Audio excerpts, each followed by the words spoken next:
afternoon, good evening, everyone. This is Medicine Mondays, and this is your host, the Freedom Doctor, Roman Johnson. And today we have a treat, y'all.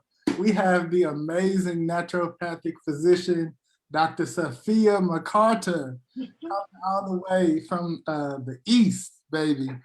And I really want to jump in because I'm so excited to hear this guest talk about her journey uh, through naturopathic medicine and Black women's healing and all those things. And first, I want to ask Dr. McCarter, where are you from? I am from Rochester, New York. Rochester, New York. Wow. Yes. Okay. And can you tell us a bit about your educational journey to becoming an ND or a naturopathic physician? Yeah, so that wasn't the goal to start with because I had no idea what naturopathic medicine was until much later on. And so initially, I wanted to be a physician. I wanted to be a pediatrician because I love the babies. And so I did all the things that I was taught at that time to do. So I knew that what my major was going to be because, you majored in biology if you were going to go to medical school. Um, you took Latin in high school if you intended to go to medical school. You shadowed. And so I was a part of a program. I think I started in the 7th grade where once a week I went to the hospital, the Strong Memorial Hospital that is associated with the University of Rochester. So I was in a program called the STEP program, and that's a science and technology entry program. And I think my guidance counselor, because of my interests, I had no idea about this program, but, pulled me aside and said, hey, I think this is a program you should check out. And I checked it out and I was like, oh my gosh, this will be great. I'll have an opportunity to go to the hospital, shadow doctors. We were mentored by medical students. And so I did that from the 7th grade through like my first year in college.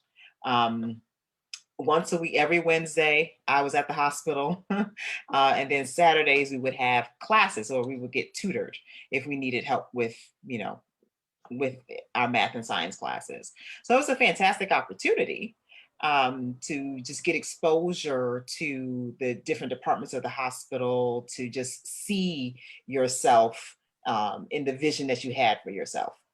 And so I was doing all the things that I needed to do in order to become a conventionally trained medical doctor. And then I would say halfway through my undergraduate career, I majored in mathematics and biology as an undergrad. Where'd you go to? Clark Atlanta University. I was just getting to that. CAU, baby, CAU. Yeah. I am a proud Panther. So went to Clark Atlanta, and halfway through my my time there, my father became ill, and this was just the turning point for me.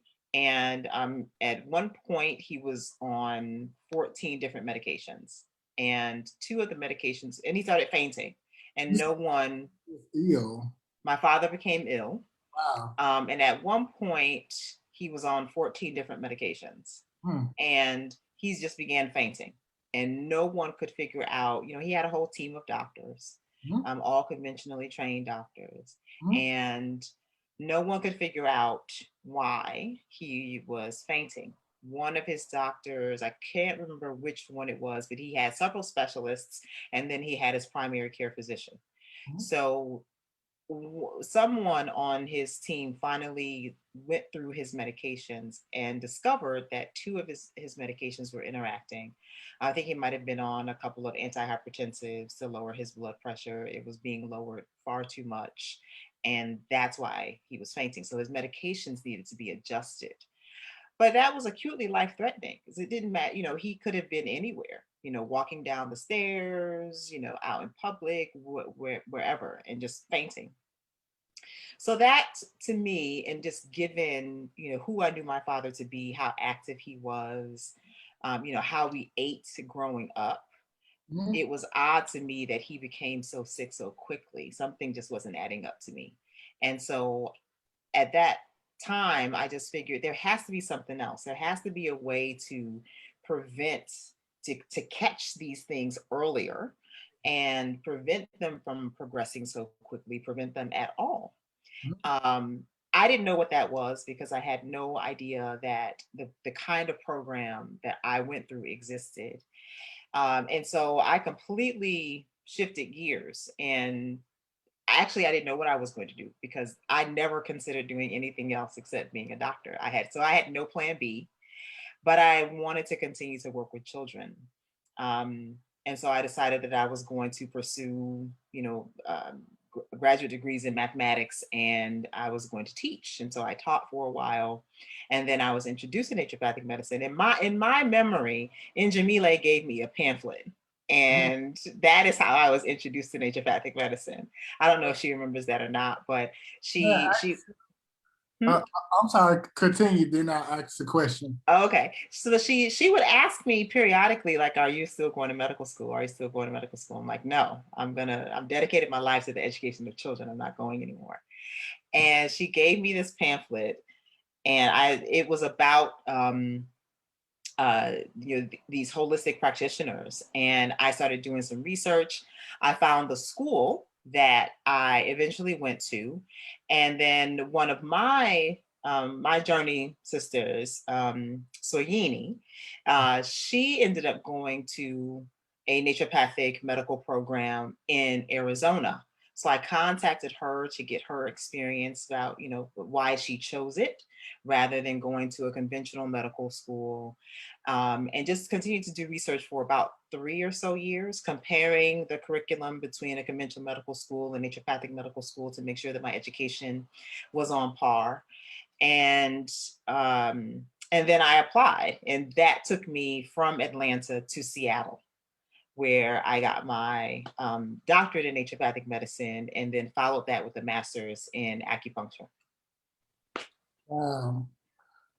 So I was gonna ask you, so in your journey to becoming a naturopathic physician, how old were you when you started that journey? Because I heard you say you taught for some time. Yeah.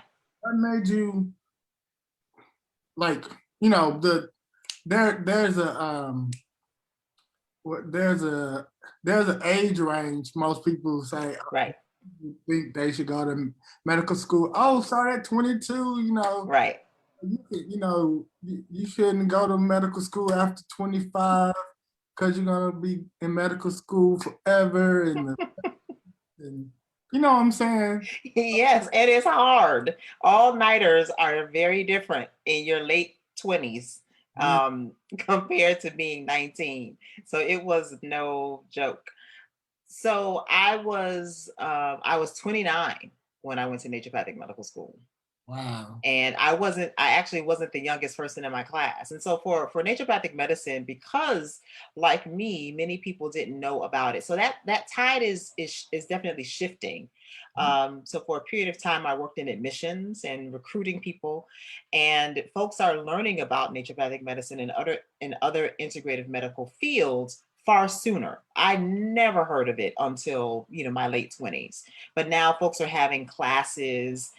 They have entire programs, undergraduate programs dedicated to it. So folks are learning about it much sooner. But that's true. Generally you're graduating undergrad at like 21, and then you start medical school. You're applying so that the following year, you're at 22, you're entering into your first year of medical school. So I was far older than the average age of folks that go into conventional medical school.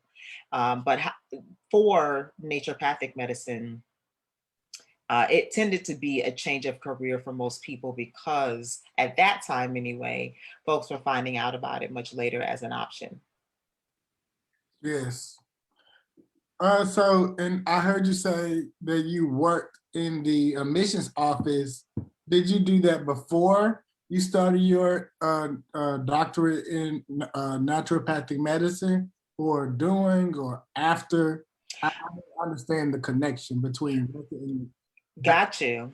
And where'd you do your MD? Baxter, right? Bastyr. Bastille, thank you. Bastille University. Yeah, it's an interesting name. Um, uh, Greek or something. huh? It sounds Greek or It something. does. I can't remember the ethnicity of. It's named after Dr. John Bastille, who was a beloved teacher. Uh, and so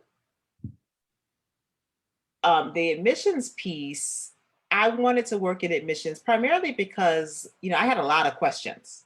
So, like I said, I asked questions and researched this decision for 3 solid years. Hmm. And they would send representatives to college fairs and graduate fairs. I would go to those and ask questions. And generally, it was someone that was actually in the profession. And that's something I also did later on. So that was the recruiting piece. So I would ask them questions. I would ask admissions a million questions. I was calling all the time, sending emails all the time. Because they were so great and patient with me, I decided I wanted to, work in the admissions and tell people about, this particular pathway, particularly because Black and Brown folks are not well represented in the integrative medicine spaces, in naturopathic medicine specifically. And so I really wanted Black and Brown folks to see me there, to hear about my experience, and to hear it from someone that they could potentially relate to. So I started that in my second year. So they really, discourage you from doing any kind of work in your first year just to get acclimated to the workload, the environment, if you're moving from out of state.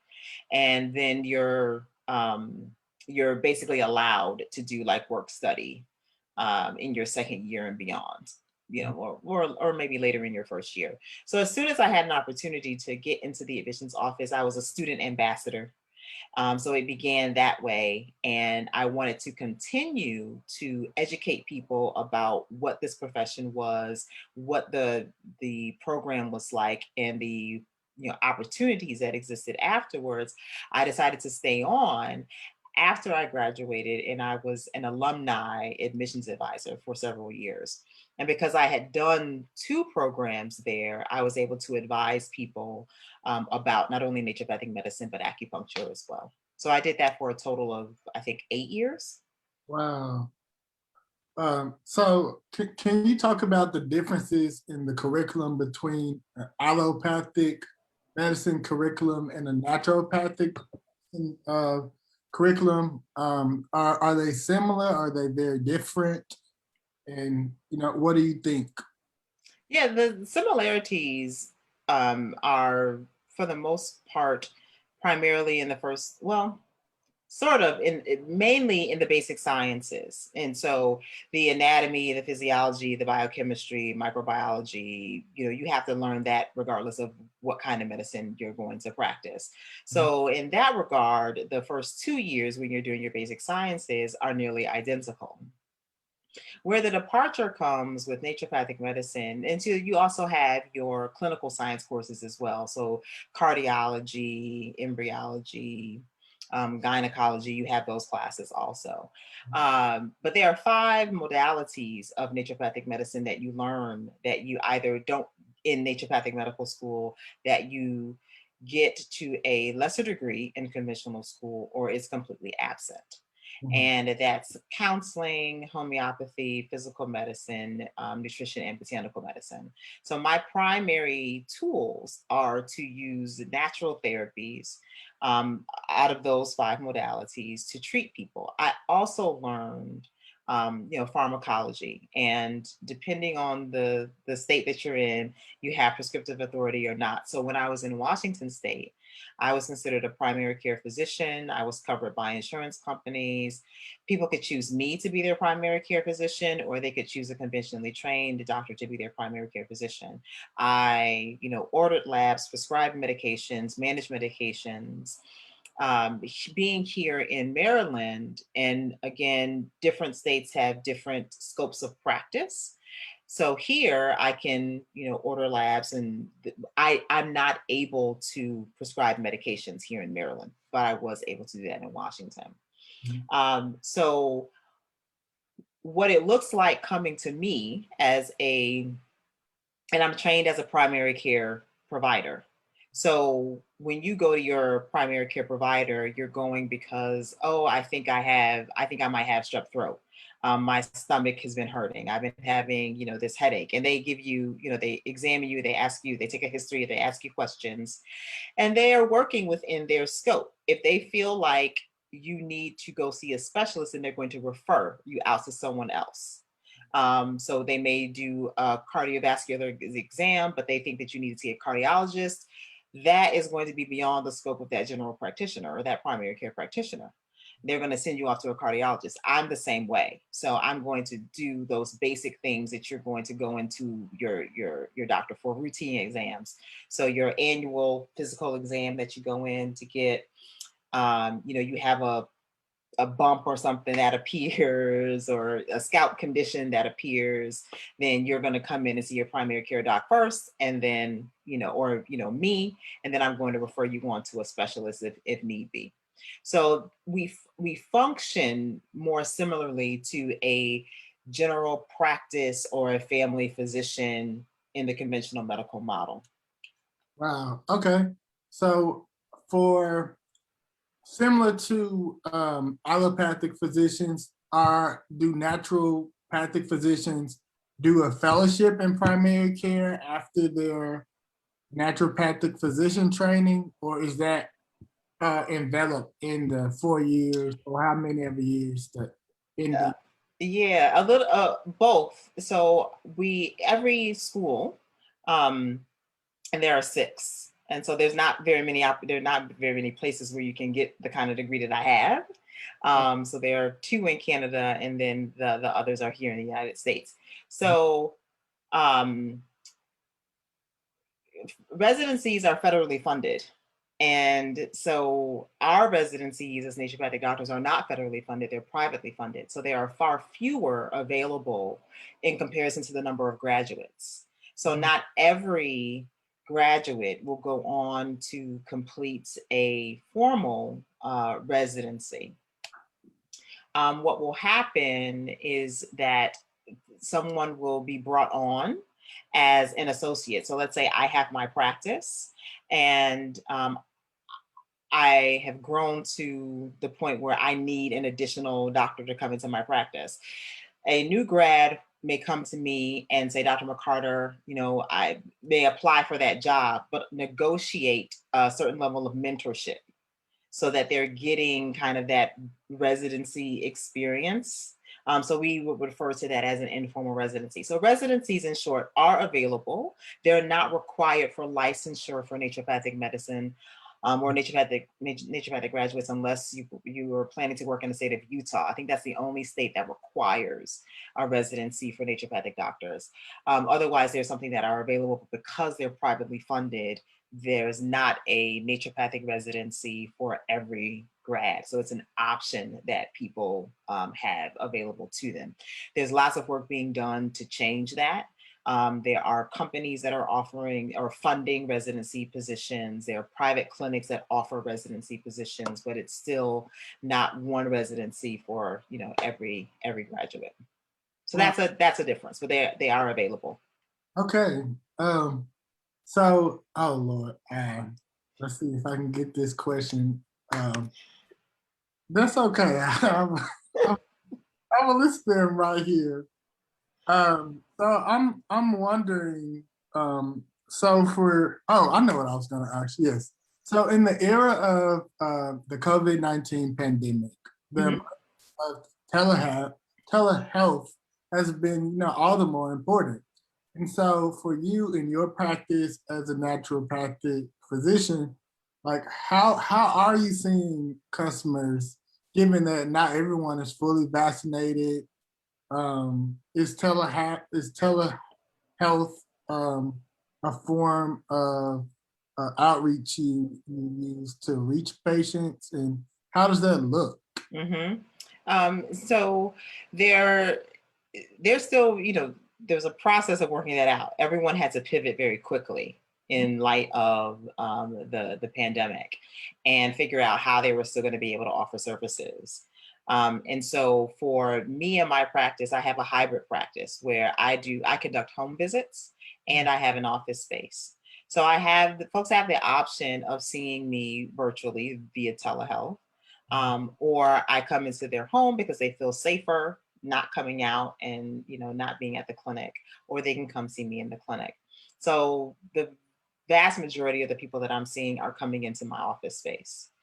So they're coming to me in the clinical setting, and they're more willing to do that now that the vaccine is available.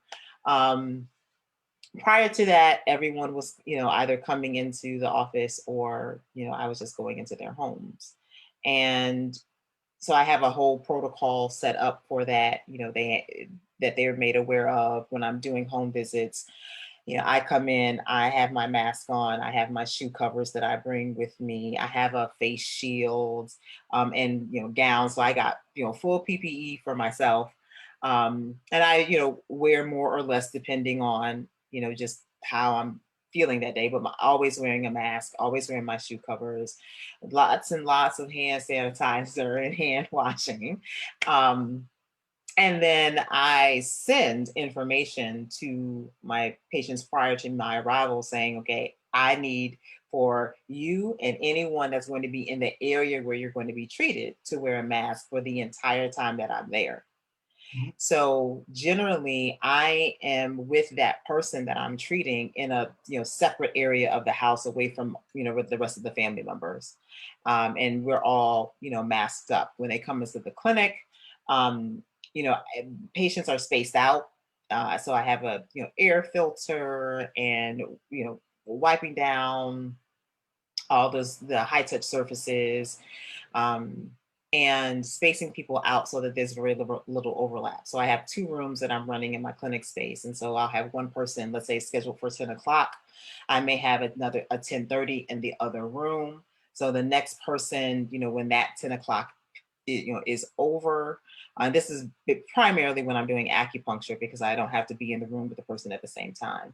Um, that if one person's on the table with the needles, their appointment is over in an hour. I leave 30 minutes for the air to circulate, and the sanitation process to go through, and then the next person comes in. So there's lots of space between the patients. Same thing if I'm in the doing a one-on-one with a person that's coming in for naturopathic medicine. We're together for the entire hour and a half, depending on the kind of appointment that they're coming in for. And then there is at least 30 minutes between the next person. So the room is emptied, everything's changed over, wiped down, um, and it's empty for at least 30 minutes. Wow. Okay. Thank you so much for that, like, really clear explanation. I'm really interested in pain, right? So Yeah. pain and the topic of cancer. So as a cancer scientist who really studies the social determinants of health and how that impacts the cancer survivorship process, Mm-hmm. I'm really interested about Black and Brown people's cancer survivor journey, and how sometimes within the Black and Brown population in general, pain is ignored. Mm-hmm. Is connected to medical school training, and really, if we want to be real about it, the enslavement era where Black people pain was ignored, and the belief even today among medical students that Black people can endure more pain or have more Mm-hmm. threshold. Hoffman 2016 found that, and I'm wondering, Mm-hmm. your training, was that belief. It was that belief that Black people in general have higher pain thresholds over, like, spoken to in your education as a naturopathic physician. Did you ever raise anecdotes from your experience as a Black woman? Mm-hmm. They often are ignoring Black women's pain, or concerns in the clinic room, the clinic space. Um, it, That kind of I would say cultural awareness is It's not wholly absent. It's something that um, needs to be worked on in medicine in general. So Mhm. I would say that there is a an absence of that kind of information in the curriculum. That's not unique to naturopathic medicine. You will find the same thing in conventional medical schools as well. So there was a considerable amount of work that I did. That's how I actually got into doing more work around diversity, equity, inclusion, social justice, and how that intersects with medicine and in healthcare delivery, healthcare education. Mhm. So because I heard friends and classmates talking about what their experiences were like in the classroom and also at our teaching clinic, and I'm like flabbergasted, like, what? They said what to you? They said they didn't know what to do with you because they didn't know how to, evaluate that on darker what? So that just got me and other black and brown students and other students with other historically oppressed identities to come together to start doing some work around, like, how can we educate people so that other folks don't experience this. So it was not something that, at least when I was going through the program, and this was 2005 when I started, that something that was addressed unless we had a guest speaker that was a black or brown person and they brought it up, which is really unfortunate because I can remember having one in the 5 years of me being in the medical school. Um, and so it was just not something that everybody was getting. And so when I also was teaching at the school as well, and then started working as one of the directors. We had a Center for Social Justice and Diversity, and I was one of the directors of that center for several years. So more work started being done over the years to get that into the curriculum, to make sure that those kinds of things were touched upon, so that people could understand when you encounter someone that may be hesitant to follow your recommendations, or when you check in with them the next week when they come in, or the next month or so when they come in and they haven't followed your recommendations, to not just write them off as being non-compliant, to Yeah. investigate why that may be the case. Why is that hesitancy there? Did you explain it? Did you develop a relationship with them so that they would be able to trust you, given the history of how their people, their group, have been treated within the medical system? So those conversations are relatively new, particularly for not only naturopathic medicine but other integrative health professions as well. And the work is beginning to pick up in earnest, in light of all the things that we've been seeing over. I mean, well, we've known about forever because it's been a part of our experience here in the United States.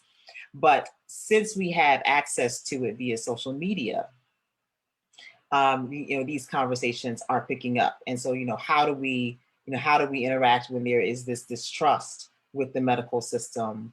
There is these long held beliefs that have their roots from slavery about the differences, the supposed biological differences between Black folks and white folks, and those thoughts that carry on and carry through and are taught and perpetuated because the folks that were doing this research were the ones that were teaching the medical students, opening up medical schools. So they just kept those thoughts going and those ideas going. So those kinds of conversations are being had more and more, but we're so far behind, so incredibly far behind. But they are critical because, as we saw in the article that you mentioned, I think that was 2016, those medical students, and they were giving, we see how it shows up. And it shows up in the kind of care that's given, the medications that are given, the amounts that are given, at death, perinatal, maternal mortality rates here in the United States are abysmal. Yeah. So we see how that shows up in real life. And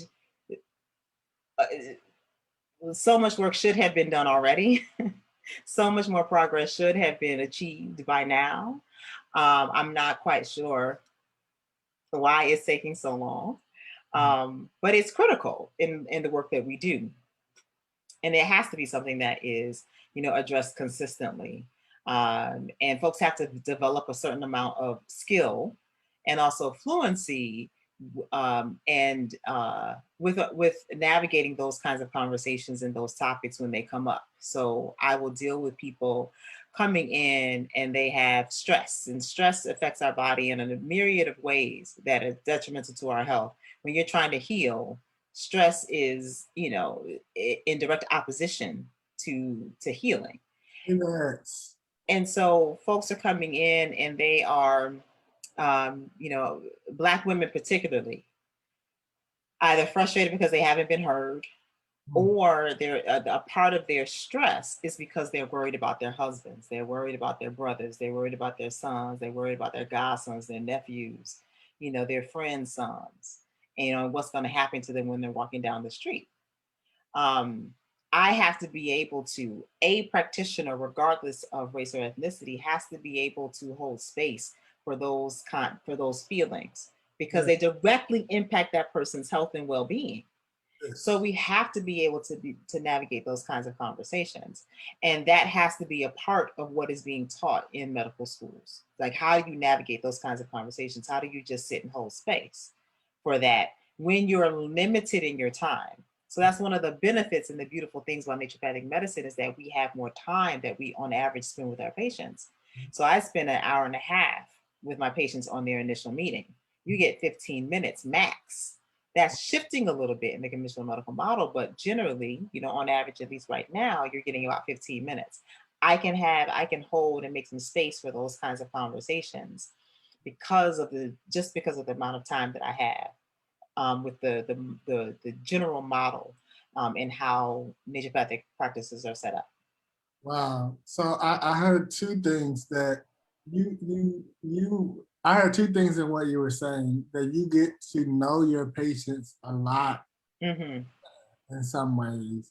So you're able to hear their concerns and in some ways possibly make a more thorough diagnosis of what is happening.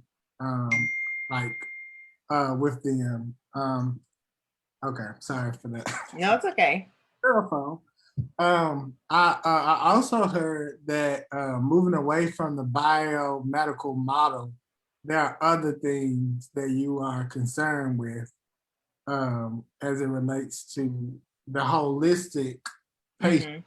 Mm-hmm. Are they stressed? I don't know if I've ever been to my primary care physician, and most of them have been white in my life. That have they ever asked me, like, are you stressed, and how does this impact your, Mm-hmm. like, what's the symptoms? Let me open your ear, um let me open your nose, pull down your pants, let me, what I'm saying. Right. So it's more physical. It's not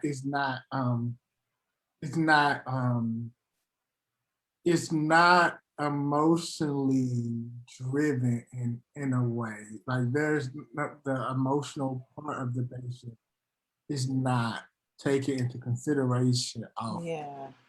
I mean, I think that, again, there is a shift. There's a definite shift. So they have what's called a medical homes or patient-centered care now, where they're taking a bit more time with their patients because they understand, or they're seeing the difference that can make.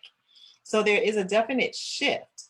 I would say that the time that we spend, it does allow us to get to know our patients better. It does allow us to develop a certain level of rapport with them, but it allows us to consider the other contributing factors to what brought them into the office. Yes. And there's so much information that I can get from talking to you and asking, really good questions, and clarifying questions and follow-up questions, that's going to give me information that's going to help me to get to the underlying cause of what's going on with someone. So then I can make recommendations that are going to be better suited for why that person, or well suited for why that person came in. So it may be the case that they don't have social support.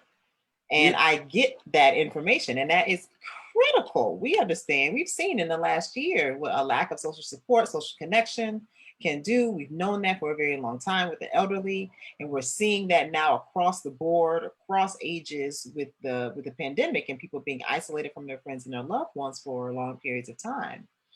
So I can make recommendations about, getting a therapist or different support groups because I have the time to figure out, oh, you're lonely. You don't have, and that's a question that I ask all of my patients. Do you have what's your social support like? Do you have loving relationships? Not just a romantic relationships. Do you feel like you have support?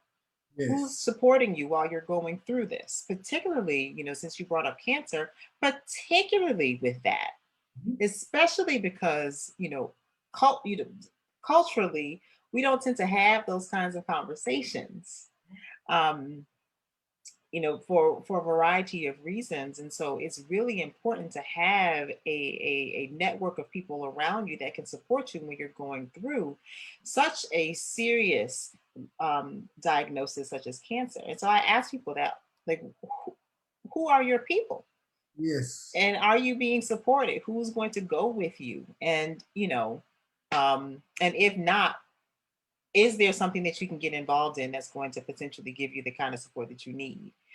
So I'm able to find out those things and make those kinds of recommendations because of the amount of time that I spend with folks. And in addition to all other, diagnostic things that have to happen in order for folks to, their medical conditions to be appropriately addressed. But I think that psychosocial emotional component, I'm able to tap into that in a way that my conventional counterparts may not be able to because we exist in a different model.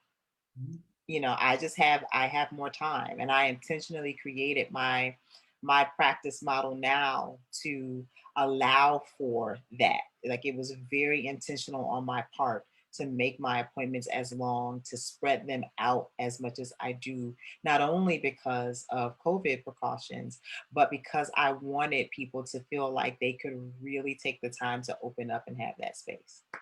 Yes. Thank you so much. Oh, that was such a amazing answer. And so in our last 15 minutes, I want to go in two different directions, but Sure.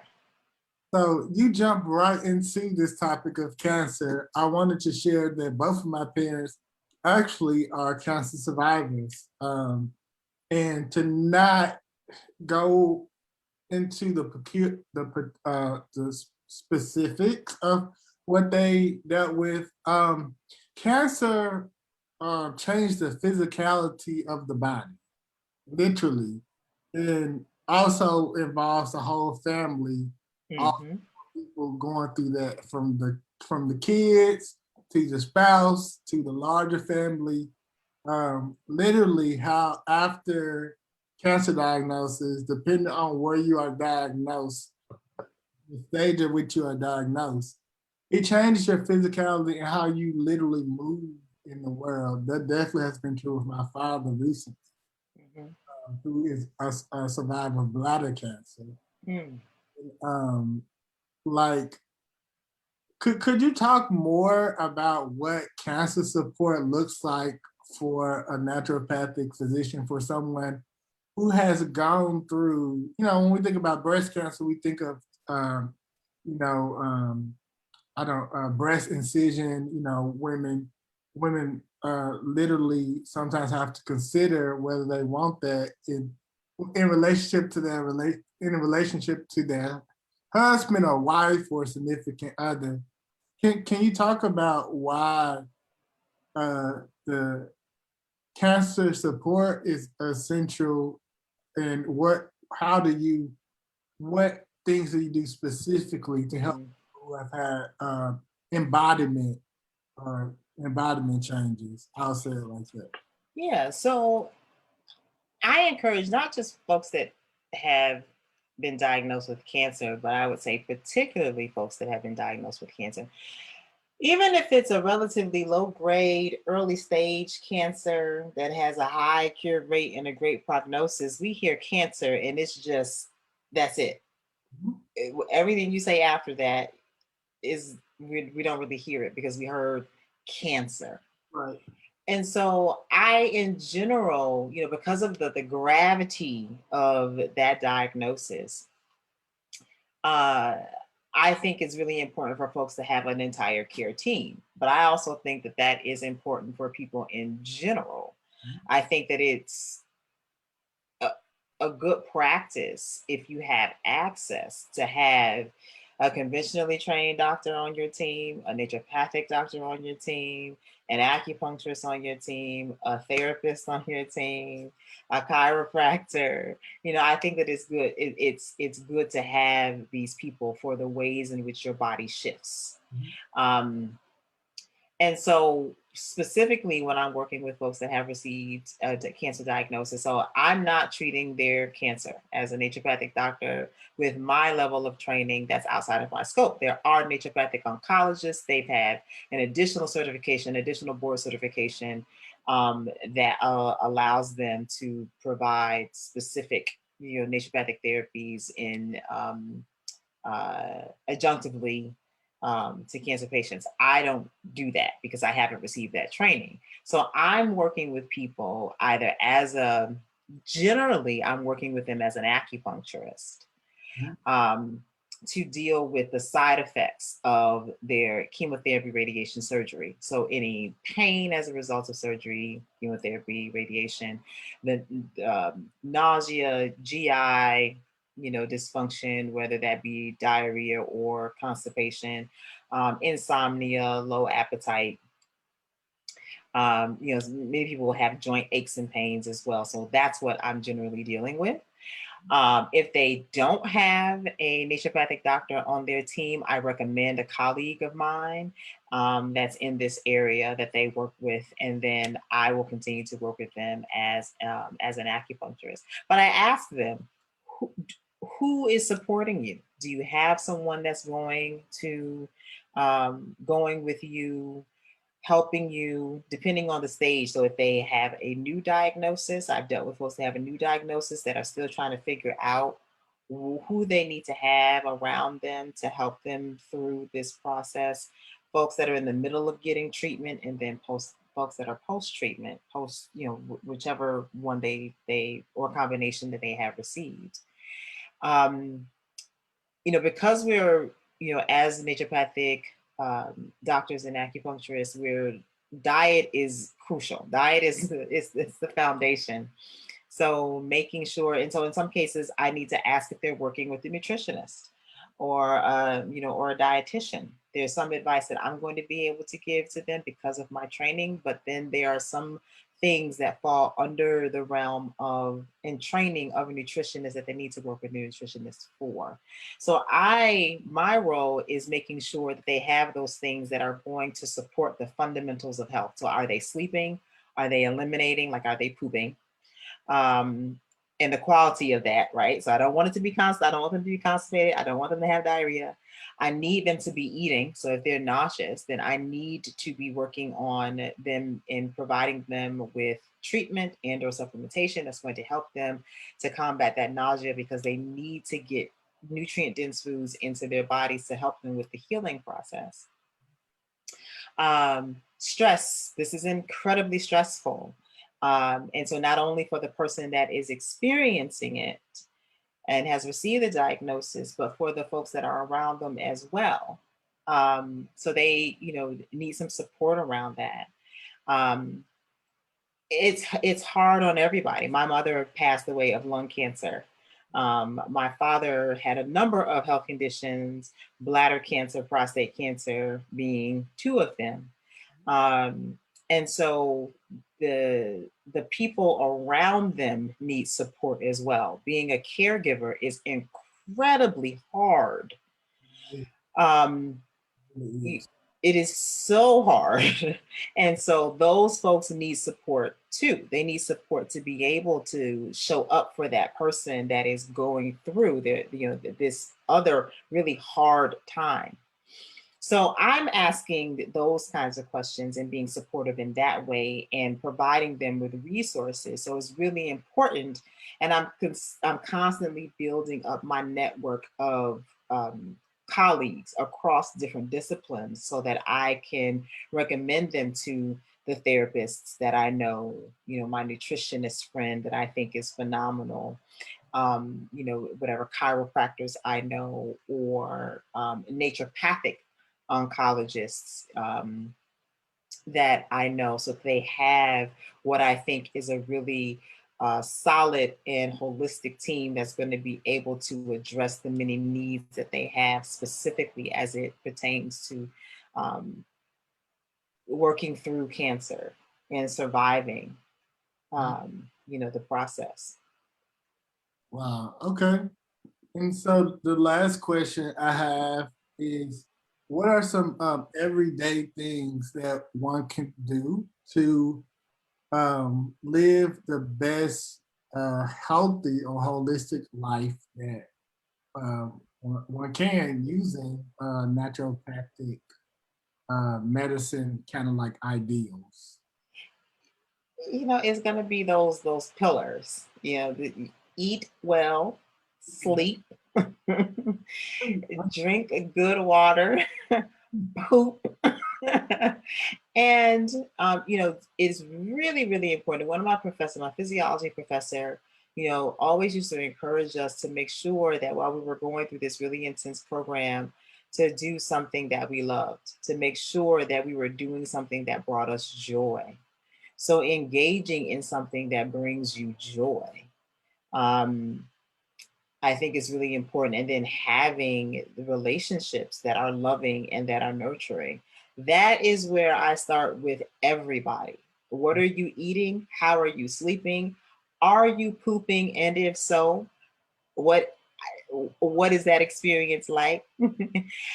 How much fluids are you are you ingesting? Are you eating water? Are you drinking water? Are you movement, physical activity is also going to be important. And so my philosophy is that I try to do as little to people as possible. And so I want to start with what I feel are what I feel is the foundation of good health, which is those things that I mentioned. And then depending on a number of factors, if I have to increase what I'm doing by offering supplementation, then I'll go there. Even with acupuncture, I would ideally just like to apply needles. If I need to do other things in addition to the acupuncture, I would tell people my goal is to do as little to you as possible. My goal is to empower you with information. I love being able to tell people, go into your kitchen and take this herb out of your cabinet and do this with it to make this medicine. I love being able to do that.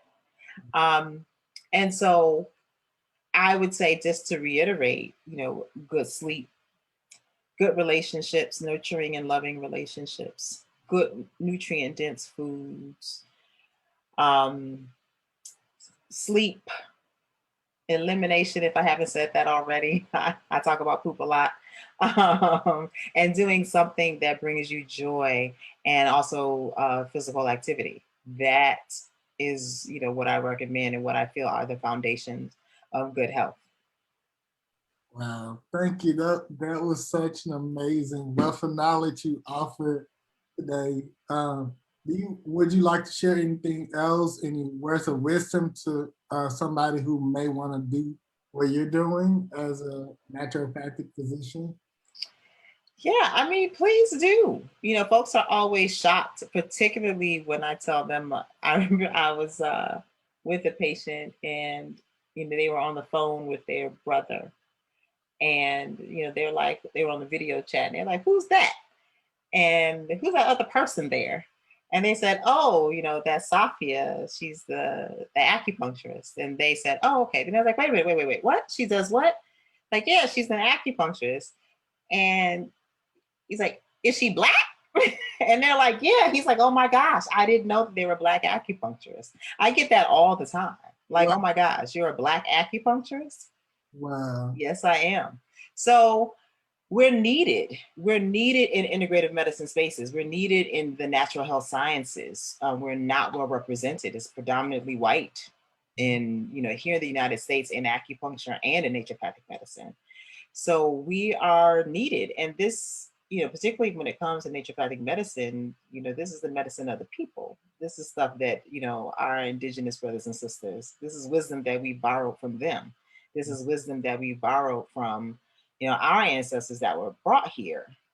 And so this should be accessible to us and affordable to us. And this is information and knowledge that we should absolutely have. We should know about the plants in our area, and how to utilize them to benefit our health and our well-being, for our very survival. I think it's critically important that we are in these professions. So I would say explore them. And if it's not something that you want to practice yourself, support the professions. We always are, fighting for increased licensure and scope of practice. So even if it's not the path for you to practice, then support us in our ability to do so, in the various states where we may not have licensure. That's more so for naturopathic medicine. Recommend that people, go see us and incorporate us into their care teams, because I'm approaching things, I'm looking at things in a way that's a bit different, as an acupuncturist, as a naturopathic doctor, than conventionally trained practitioners. And we work very well together, or we have the potential to work very well together, because they have their knowledge and their expertise and their tools, and we have ours. And I think that it represents the best option for the patient when all of those things can be used appropriately. Yes, thank you. Naturopathic, I'm I know, sorry. it's a mouthful. Medicine is the people's medicine. I It love it. is the people's medicine. Absolutely. So where can the people find you online? Do you have a website? What's your social media? Yeah, so I am Dr. Safiya, SAFIYAND, on Facebook and on Instagram, and then as well as LinkedIn. And then I also have an Instagram for my medical practice, which is called Flourish and Balance Integrative Medicine. So Flourish and Balance on IG. Wow. Okay. And so, if for those who are watching this based in Maryland, Mm-hmm. you will be able to serve them. Yes. So I can. Yes, but I also offer telehealth options. So what I'm able to do with you is going to be a bit different, and I discuss that with people. Um, but I also recommend folks, like I think that being local, is having someone that you can actually go in and see, is also going to be important. But I am able to work with people remotely. And so in Maryland, again, I offer mobile home visits. So I bring the clinic experience to you in your home, or you can come see me. I'm actually located in Rockville, Maryland at 200 North Adams Street. My website is, you asked for that, is drsafiand.com. So www.dr.safiand.com. Spelled the same way as my Instagram and Facebook pages. Yes. So people, get you a naturopathic physician. If Yes. you're in Maryland or elsewhere, please reach out to Dr. Safiya McCarter, the illustrious physician. She will get you right. And yeah, so find her on all her social medias, people in media. I said media. It'll be on the bloopers. So yeah, so everybody, thank you so much for tuning in to this installment of Medicine Monday. This has been an interview with Dr. Safiya McCarter, and I'm your host, the Freedom Doctor, Roman Johnson. So until next time, let's get our healing, y'all, and let's get free. Thank you so much. I appreciate you having me.